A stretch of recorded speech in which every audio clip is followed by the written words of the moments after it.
Сәлем достар, менің каналыма қош келдіңіздер. Мен сіздерге бүгін артық салмақтан үй жағдайында қалай арылуға болатынын айтатын боламын. Видеоны соңына дейін көріңіздер. Артық салмақтың негізгі себебі қарынның созылуы болып жатады. Ал қарын көп жегеннен созылғаннан кейін одан да көп тамақ жей беруге тәбет ашылып тұрады. Сондықтан қарынның созылуын тоқтату керек. Ол үшін жейтін тағамның бір реттік мөлшерін, яғни порциясын азайтқан жөн. Осылайша табиғи жолмен арықтауға болады. Сонымен қатар қарынды кішірейеді. Ол үшін мен сіздерге 5 ас қасық деп аталатын диетаны ұсынамын. Диетаны қалай ұстанады? Тамақтың мөлшері 150 грамм, 200 грамм болу керек, немесе 5 ас қасық мөлшерінде болуы керек.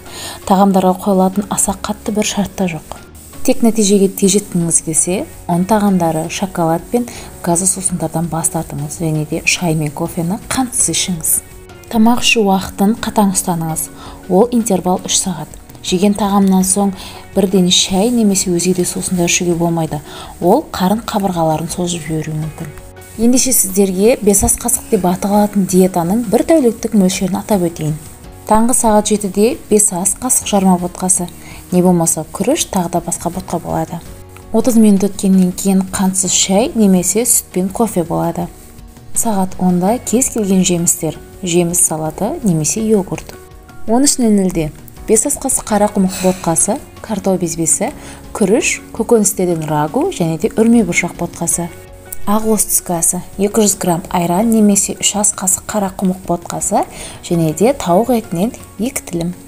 16:00 200 грамм айран, қияр мен қызанақ, сондай-ақ жаңғақтарды да жеуге болады. Не болмаса ірімшіктен кішігірім бутерброд дайындап жеуіңізге де болады. 19:00 5 ас қасық қара құмық немесе 200 грамм балық, не болмаса 1 стакан айран, 5 ас қасық буда пісірілген көкөністер. Бұл тамақтану жоспарын еш бұзбай ұстансаңыз, тез арықтап қана қоймай, ағзаңызға да кері әсерін тигізбейсіз. Керісінше ағзаңызды емдейсіз. Диетадан кейін артық салмақта қоспайтын боласыз. Өйткені қарын қабырғалары кішірейген кезде тамаққа деген сұраныс та тәбетте әлде қайда аз болмақ.